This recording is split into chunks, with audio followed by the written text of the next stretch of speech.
టీనేజ్లో పిల్లల్లో శారీరకంగా మానసికంగా అనేక మార్పులు కనిపిస్తుంటాయి.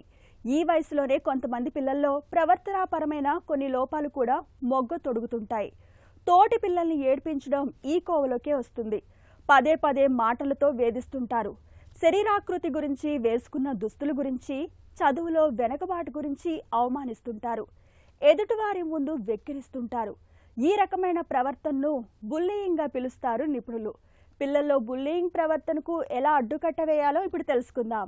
ఇంగ్లీష్ మీడియం స్కూల్స్ కానీ, లేకపోతే ఇంటర్నేషనల్ స్కూల్స్ కానీ, లేకపోతే సిటీలో ఉన్న పిల్లలు, అర్బన్ చిల్డ్రన్ వాళ్ళే ఐడెంటిఫై చేసి చెప్తారు. మమ్మల్ని స్కూల్లో ఇలా ఒక పర్టికులర్ రీజన్కి మమ్మల్ని ఏడిపిస్తున్నారని ఇలా కంప్లైంట్ చేస్తారు. ఏంటంటే ఒక పర్టికులర్ ఫిజికల్ అట్రిబ్యూట్, అంటే వాళ్ళు ఉన్న రూపం విధంగా కానీ, లేదా వాళ్ళు మాట్లాడే తీరు అవ్వచ్చు, వాళ్ళు బిహేవ్ చేసే వేరియస్ విధానాలు అవ్వచ్చు, లేదా వాళ్ళకున్న కొన్ని రియల్ డిజబిలిటీస్.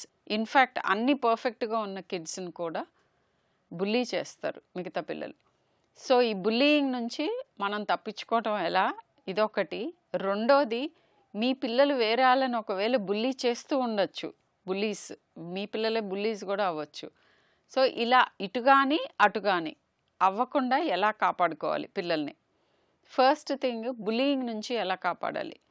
సో పిల్లలతో అగైన్ టీనేజర్స్ కానీ పిల్లల్లో చాలా వరకు అన్ని సమస్యలు, ద మోస్ట్ ఇంపార్టెంట్, అన్నిటికంటే కీలకమైంది ఈ రోజుల్లో ఆల్మోస్ట్ చాలా హౌస్ హోల్డ్స్లో లేనిది ఏమిటంటే అది కమ్యూనికేషన్.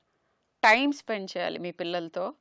ప్రతిరోజు వాళ్ళతో కొద్దో గొప్ప టైం, వాళ్ళ జరిగిన డే ఎలా జరిగింది, వాళ్ళ దినచర్యలో వాళ్ళు ఏమైనా షేర్ చేసుకోదలుచుకున్నారా, అండ్ పీరియాడిక్గా మిమ్మల్ని ఏమన్నా బాధిస్తోందా, దేని గురించన్నా ఆందోళన పడుతున్నారా, ఇవి కాన్స్టెంట్గా కనుక్కుంటూ ఉండాలి. ఇలాంటి పిల్లలు ఏం చేస్తారంటే వేరే వేరే రీజన్స్ చెప్పి స్కూల్కి వెళ్ళటాన్ని అవాయిడ్ చేద్దామని చూస్తూ ఉంటారు. పర్టికులర్గా స్కూల్కి వెళ్ళే టైంలో నాకు కడుపులో నొప్పి వస్తుంది అంటారు, లేకపోతే వాంతులు చేస్తూ ఉంటారు, లేకపోతే నాకు ఒంట్లో బాగాలేదు, ఎక్కడో ఒక చోట నొప్పి అని చెప్తూ ఉంటారు. ఇలాంటప్పుడు మనం అడగాలి, స్కూల్లో ఏమైనా సమస్యలు ఉన్నాయా, వేరే పిల్లలు మిమ్మల్ని ఏమన్నా వెక్కిరిస్తున్నారా, అండ్ దెన్ వెళ్ళి వాళ్ళ టీచర్తో కూడా మాట్లాడాలి దీని గురించి. సో పర్టికులర్గా బుల్లీయింగ్ జరపబడుతున్న పిల్లల్ని ఇలా మనం సపోర్ట్ ఇస్తే డెఫినెట్గా దీన్ని అధిగమించవచ్చు.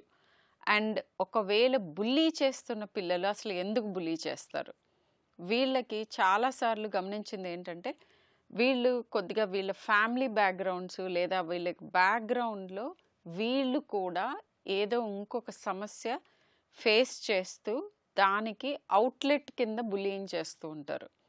వాళ్ళకి జరిగిన చైల్డ్హుడ్ ట్రామాటిక్ ఎక్స్పీరియన్సెస్ ఉండొచ్చు, అంటే వాళ్ళని ఇంకొకళ్ళు ఇలా ఏడిపించి ఉండొచ్చు, లేదా వాళ్ళ పేరెంట్స్ మధ్యలో కాన్ఫ్లిక్ట్ ఉండొచ్చు, లేదా వాళ్ళని కాన్స్టెంట్గా ఇప్పుడు కూడా వేరే వాళ్ళు బుల్లీ చేస్తూ ఉండొచ్చు. ఇట్లా చాలా రకాల రీజన్స్ ఉంటాయి. సో ఆ బుల్లీ చేస్తున్న పిల్లలకి కూడా సైకలాజికల్ కౌన్సిలింగ్ అవసరం. అండ్ వాళ్ళకి అసలు ఎందుకు జరుగుతోంది అనే దాంట్లోకి వెళితే బుల్లీస్ని కూడా మనం రిఫార్మ్ చేయాలి.